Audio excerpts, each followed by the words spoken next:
we were talking about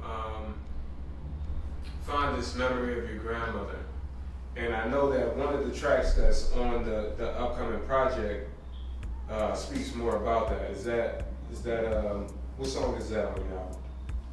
Actually, that song is Pandemic Flows. Pandemic Flow. Tell us a little bit about that.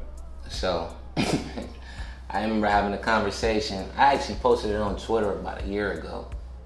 And I tweeted, I said, if anybody could sit back and listen to Drake's Western Road Flows as an artist and not want to do something to that beat, I can't trust your ear for music.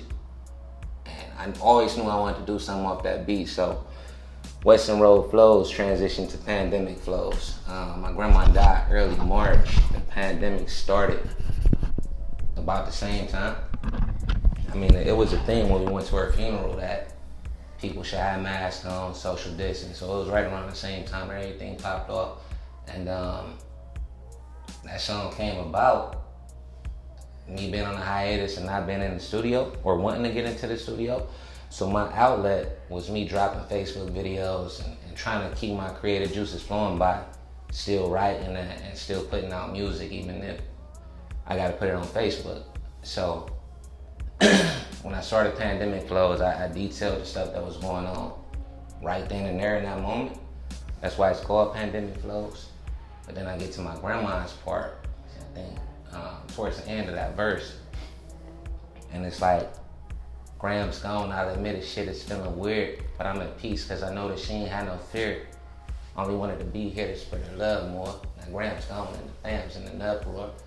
So, as you can tell, those was horrible words for me to write, fresh off of my grandma passing. But I knew that she always looked at me as a leader in the family. She appointed myself and my other cousin to be the leaders of the family.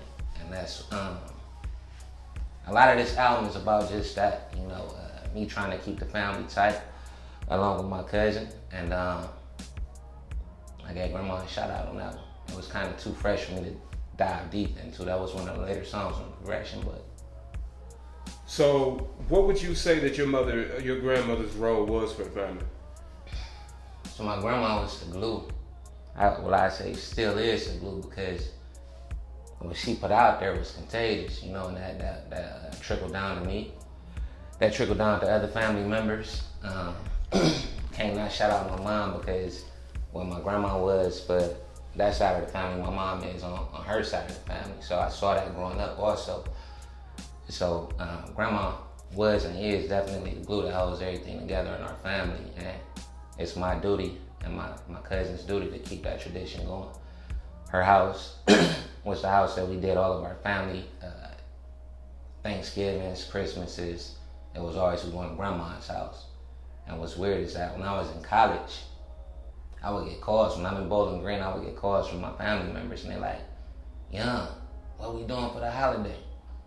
I'm like, "Bruh, I'm at school. How you hit me up to see what's going on for the holiday?" So I peeped there was a disconnect there, and I detailed that in another song called Without an Ounce. And a lot of inspiration for this album came from my grandma and us trying to keep the family tight.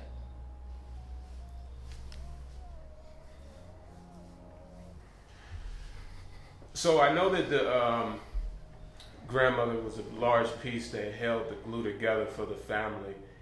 And from what I've heard on the album, it sounds like this album is very family oriented, if you will. So can you explain some of the dynamics of the family when it relates to what your personal progression looks like? The family, well, when it comes to the family and my personal progression, I knew that I had a duty once I got back to Cleveland. So when I was fresh out of college, I went down to Marion.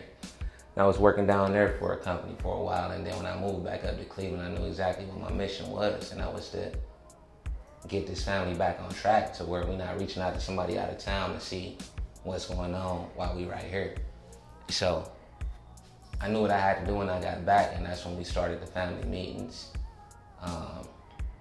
It taught me how to be more of a leader, It taught me how to try to command respect from not only people outside, but mostly, inside in the family, and having them respect you as a leader for what you're doing for the family. So I would say that's how it helped me progress. It helped me progress and being more outspoken and being more of a leader. What would you say were the things that were kind of separating the family or needing that leadership? What type of issues were there? What type of problems were there? It's things that even that I don't know about. There's some stuff that could date back 30, 40 years.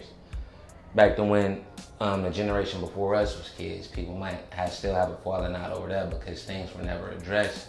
And what I've come to learn is that a lot of the issues that happen in the family is due to miscommunication. And a lot of the shit can be solved with just one conversation. But sometimes having that conversation is the hardest part about anything. But it's the quickest solution to resolution, And I learned that recently. I had a